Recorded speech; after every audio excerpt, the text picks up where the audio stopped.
The smell of warm bread always reached the street before the sun did. On the corner of Maple and Diaz in a small New Mexico town, the scent floated through the air like a daily promise. Fresh, gentle, and unmistakable. Please like and subscribe for more content like this. At the heart of it all was a narrow, sun-faded bakery tucked between a shuttered gas station and an old pawn shop.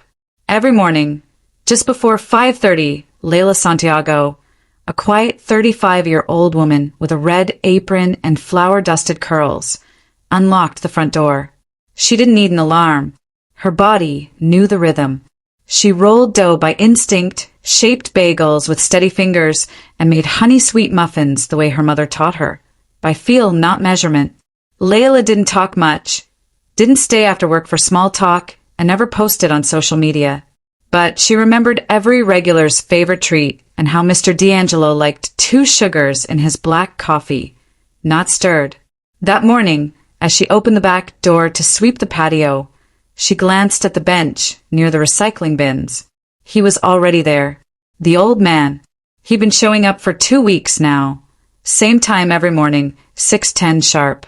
Gray hair poking out under a faded baseball cap, coat worn to threads, and eyes that never seemed surprised. He didn't ask for food, didn't speak, just sat silent, with his shoulders hunched like he was always bracing for a storm.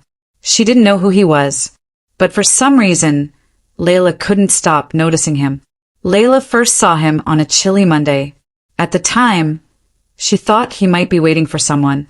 But after 3 days of watching him sit on the same bench without a single visitor, her curiosity grew. She didn't approach him. She didn't ask questions. She simply noted his presence, quiet, still, and strangely consistent. After 2 weeks, she started to recognize his routine. He arrived without fail just before sunrise, always sitting with his back straight, hands resting on his knees, and eyes fixed on the horizon like he was expecting something that never came. On the 15th morning, she hesitated before heading back inside. Instead of continuing her prep work, she packed a simple bag, a leftover turkey sandwich, 1 banana muffin, and a small cup of hot coffee with a tight lid. She didn't speak as she walked past the bench. She only placed the brown paper bag beside him and kept moving. "Too much made today," she muttered to the wind, pretending it wasn't meant for anyone. The man didn't reach for it at first. He looked at the bag, then at her. His eyes didn't beg. They studied her, cautious and quiet, like he was trying to figure out if it was a trick. Then he gave a tiny nod. That was all. No words. No thank you. Just that slight movement of his chin. The next day he returned. So did the bag. And the day after that, their silent exchange became a ritual. A bag, a drink, a nod. That was enough. Leila never told anyone. Not even Gustavo, the bakery owner. She didn't even know why she did it, not exactly. Maybe it was because she remembered what it felt like to be hungry once. Or maybe it was something more. Leila remembered a winter when she was just 9. Her mother had passed, cancer stealing her warmth and silence, and the house had become too quiet. Her father, once a lively mechanic who sang while fixing engines, barely spoke anymore. Meals turned into whatever she could find. Toast, a cracked egg, sometimes just tea. One night, a neighbor named Mrs. Cardenas knocked on their door with a pot of stew and cornbread wrapped in cloth. She never said why she brought it, just smiled and said, "Too much made tonight." Leila never forgot that line. Now, standing by the bakery's back patio, she heard her own voice echo those same words to a man she didn't know. Maybe that's what made her do it. She had food, and he looked like someone who didn't. It wasn't charity, not in her mind. It was balance. Quiet kindness. Still, people began to notice. One morning, while Leila was arranging fresh sesame bagels, her younger co-worker, Jared, peered out the front window. "He's back," he whispered, sipping his cappuccino. Leila didn't respond. "You know, you could just ask him to leave. Customers are starting to talk." Leila just continued slicing warm sourdough, laying each piece carefully into the basket like it mattered. Running a charity now, he joked under his breath. She stayed silent, not out of fear, but because some words didn't deserve answers. She had seen the man's face. It wasn't laziness. It was something deeper, like pain wrapped in silence. And for reasons she couldn't explain, she felt responsible. Not for saving him, just for letting him know that, at least once a day, someone saw him. Someone remembered he existed, even if no one else did. 3 days later, the murmurs grew louder. While Layla restocked the pastry shelf with cinnamon rolls, she caught a conversation by the coffee counter. 2 women, both regulars, whispered without whispering. "Still out there," one said. "He doesn't even buy anything," the other replied. "Maybe she feels sorry for him," the first suggested. Layla kept her back turned, her hand steady as she arranged the pastries. She could feel the weight of their stares, but she didn't flinch.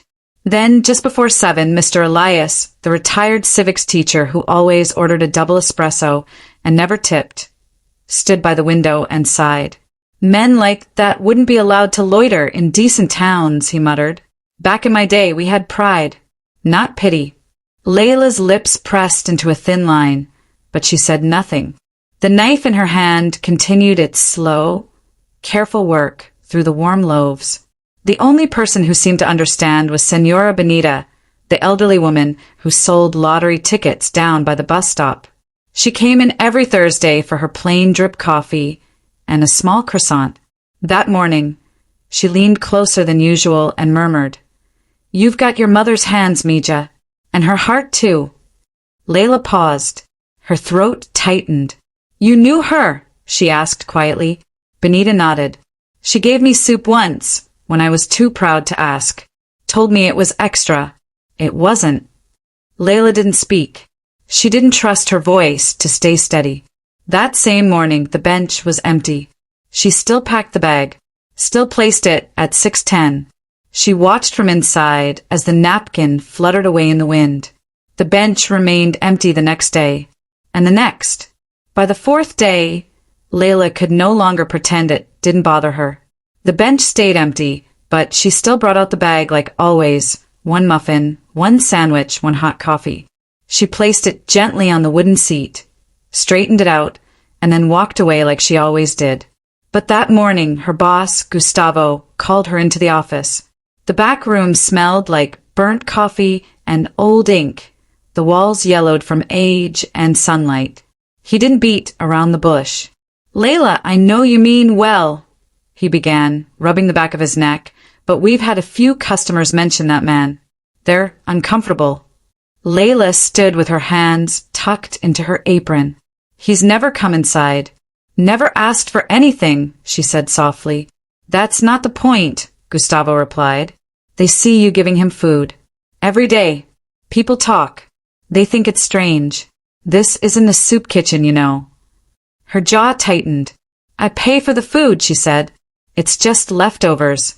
It doesn't come out of the shop's money." Gustavo sighed. "Look, I'm not telling you to stop. Just," he paused, choosing his words, "don't make it so obvious. If you're going to leave food, do it out back or something. We can't scare off paying customers." Layla nodded, her face unreadable. That night, she went home and opened the tip jar she kept in her kitchen cupboard. Crumpled bills and loose change spilled out. It wasn't much, but it would cover 5 more mornings. She tucked the cash into a plain envelope and scribbled on the front, "For breakfast, no questions." She didn't know if he'd ever return. But if he did, she wanted him to know that kindness wasn't cancelled. Not on her watch. The week crawled by. Each morning at 6:10, Layla stepped outside with the paper bag and the coffee, placing them gently on the bench. And each morning, the bench remained empty. No worn cap, no nod, just wind and silence. By Saturday, the desert air turned rough. A gust of wind knocked the bakery's open sign sideways and rattled the front door until Layla wedged a broom against it. That afternoon, she wrapped the untouched breakfast and placed it in the fridge. She didn't need it, couldn't throw it away, just couldn't leave it out there anymore. The emptiness pressed on her chest like a stone. That night, just as she was locking up, her phone buzzed. A message from Senora Benita. No words, just a link. Layla clicked it. A Facebook post popped up on her screen. It was a photo taken from across the street. Her bakery, her bench, the brown paper bag sitting untouched. The caption read, "Rosie's Bakery feeding ghosts now. Guess good PR matters more than good sense." The comments were worse. Fake kindness for clout. Bet she tosses the food. Feeding strays just brings more. Layla stared at the screen, her fingers tightening around the phone. Then she locked it, didn't scroll, didn't respond. In her tiny apartment above the bakery, she sat on the edge of her bed in silence. After a while, she got up, walked to her dresser, and pulled open the lowest drawer. Inside was a silver tin box with a rusted latch. She opened it slowly, revealing the one thing she hadn't touched in years, her mother's old, leather-bound journal. The corners were frayed, the pages soft from time. She flipped to the passage she always remembered. The ink was faded, but the handwriting was steady, calm, careful, and full of something Layla always thought of as strength. Her mother had written, "Gave half my ration today to a boy crying by the gate. Some say it's foolish, could be a trick, but his eyes reminded me of myself the day Papa didn't come home. No one grows poorer by sharing bread. But those who don't share, no matter how full their tables, stay hungry in ways they'll never understand." Layla read the line again and again, her finger resting on the words like a child reaching for comfort. She didn't know the man's name, didn't know where he'd gone, but she didn't need to. He was hungry and she had bread. That had been enough. Still, she felt something breaking inside her, not from guilt or embarrassment, but from the hollow space he left behind. On the 11th morning, the air carried a damp chill, unusual for Santa Adela. Layla was wiping down the pastry case when she heard it, the crunch of tires on gravel. She looked up, her cloth still in hand. 4 matte black SUVs pulled up in perfect formation in front of the bakery. The street went quiet. Even the espresso machine hissed less. One by one, uniformed soldiers stepped out. 2 by 2, sharp, disciplined. No chatter, just silence and presence. Then, from the lead vehicle, a tall man stepped out. His dark blue dress uniform was covered in ribbons and medals. His face was tanned and unreadable, but his posture was carved from years of command. The bell above the bakery door chimed as he entered. Everyone turned. "Is there a Layla Santiago here?" the man asked. His voice was calm, but it filled the room. Layla stood frozen behind the counter, her hand still damp with glass cleaner. "Yes," she whispered. The man approached slowly. "I'm Lieutenant Colonel Marcos Reyes, U.S. Army Special Forces. I'm here on behalf of a man named Elias Torres. He was the one you brought food to each morning." Layla's heart skipped. He told you about me?" she asked. Colonel Reyes nodded. "He didn't have much left, but he left a letter, written just days before he passed away. He asked that it be delivered to you in person." The officer reached into his uniform and handed her an envelope, thick, official, and sealed carefully. "He said you didn't ask questions. You didn't offer pity. You just gave him food. Every day, as if he mattered." Layla clutched the envelope. Her breath caught somewhere between shock and grief. Colonel Reyes continued, his voice gentler now. "Mr. Torres was the father of Sergeant Mateo Torres, one of my best men. Mateo died in combat 2 months ago. After that, Elias left everything behind. He disappeared, but before he passed from heart failure, he wrote to me about you." The bakery was still. Customers stood quietly, listening, none daring to move. He said, "She didn't treat me like a ghost. She made me feel human again, like I was more than my sadness. He wanted you to know that your kindness helped a broken man believe in the world again." The colonel took a step back, came to attention and saluted. Outside, All 4 soldiers followed his lead, standing stiff and proud in the wind, saluting through the glass. Layla's tears came then, quiet and steady. She hadn't done anything extraordinary. She hadn't fought a war or saved a life. She just baked bread, poured coffee, left it on a bench. But somehow, that small act had traveled farther than she ever imagined. It had reached a battlefield, comforted a grieving father, and now stood between her hands in the form of a folded letter. She wiped her eyes with the edge of her sleeve and bowed her head. She didn't need applause. She only wanted to believe she hadn't imagined the connection. The photo went viral within days. Layla behind the counter, eyes glistening with uniformed soldiers saluting outside. The local paper called it the morning ritual that healed a soldier's father. Layla didn't change her habits. She still opened at 5:30, still wore her red apron, still kneaded dough with quiet focus. But the town changed. A young mother came in and left a folded note by the register. My brother's in the Navy. Thank you for remembering soldiers have families too. An older man placed a bronze coin beside the napkin holder and nodded. Vietnam 74. You gave me back my hope. Some folks didn't come to buy. They came to sit, to pray, to tell stories they'd never shared before.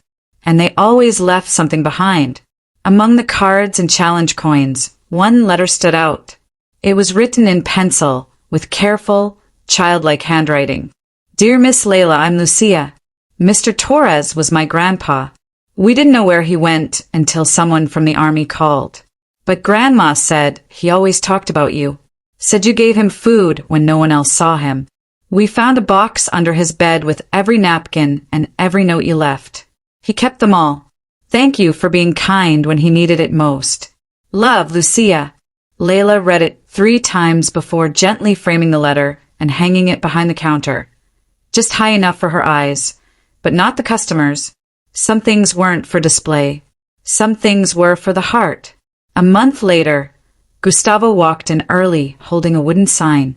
He didn't say much, just brought a hammer and nails. Layla watched as he mounted it beneath the bakery's faded logo. The sign read, bread for those who need it. No questions, no shame. That morning, no one asked him why. They just nodded quietly as they walked in. Later that afternoon, a teenage girl hesitated outside before stepping in. Her hoodie was too big, her eyes tired. My dad's deployed, she mumbled. My mom cries a lot.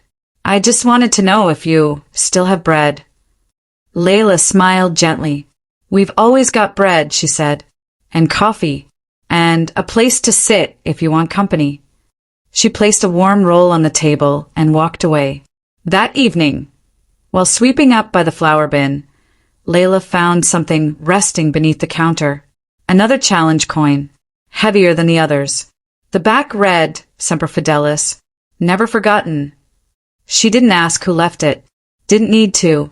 She slipped it into her apron pocket and looked out the window.